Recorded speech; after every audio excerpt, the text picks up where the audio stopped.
Meanwhile, you can call it the Iran war, the West Asia crisis, the Hormuz turmoil, so on and so forth. For Donald Trump, it is, in his own words, a game of chess. At least that was what he is calling it right now.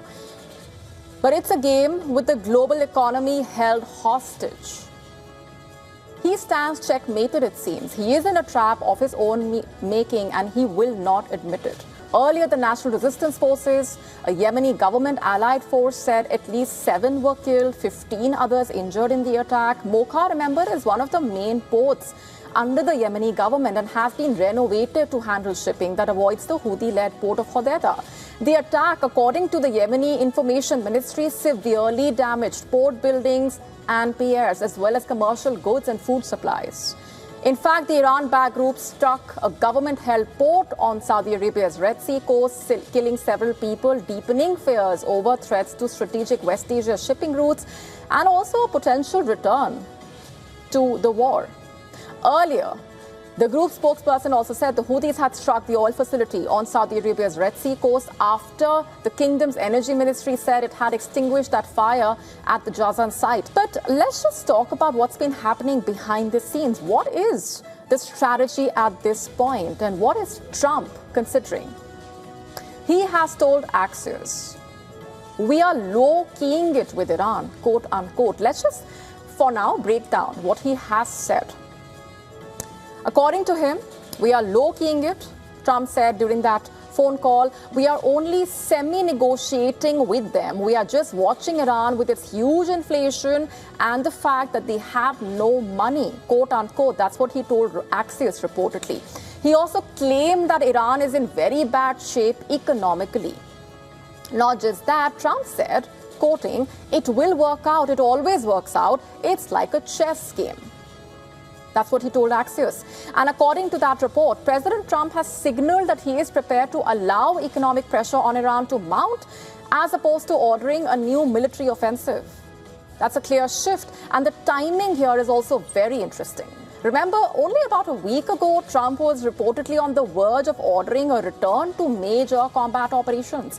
In an interview with Axios, he reportedly did not make any new military threats. It seems to be a shift in approach from exerting military pressure to actually putting economic pressure. But the question also is, will this shift in strategy work out? Given all that lies at stake, Trump would certainly hope that it does. At the same time, Trump said that with oil down to slightly over $75 a barrel, U.S. consumers are feeling less pain from the war. Like he said, it always works out, but will it really? He says the pain is hardly there, but that is not the case. He also argues Iran's economy is buckling, pointing to the toll of the U.S. naval blockade. That's what he tries to say. But here's a bit of a reality check for Trump. Here's what's happening in reality and behind the scenes. This comes as Iran is absolutely not kneeling. In fact, it continues to defy the United States. Also, the pressure on American soil is only mounting for Donald Trump.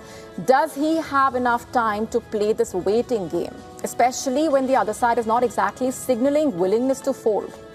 Trump himself is facing a deadline. The midterms are approaching. Gas prices remain high. The war is getting more and more unpopular as far as the sentiment is concerned. According to the Wall Street Journal, Trump indicated he could be willing to end the war without a formal nuclear deal. So what has he achieved then?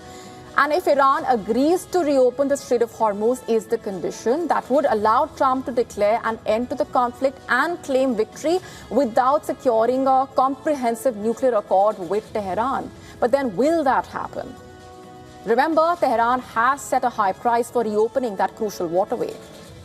Here's what else has happened in Iran that carries a lot of significance. The man who once wanted to save Iran's economy by taking Americans hostage has now been put in charge of Iran's security. Let's tell you more about who he is.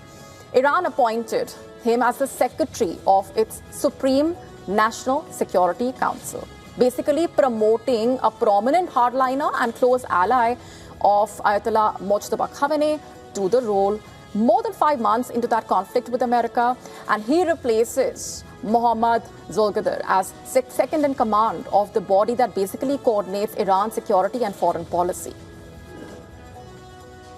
This is like a game of chess for Trump, but at this point, all eyes are on his next move. Every move matters. One miscalculation at this point, one wrong move can be disastrous, not just for him, but beyond. And Trump cannot afford to make any wrong move at this point. Perhaps that's why, for now, he's not making any big move. One thing is for sure, as of now, for Trump, there is no light at the end of this tunnel.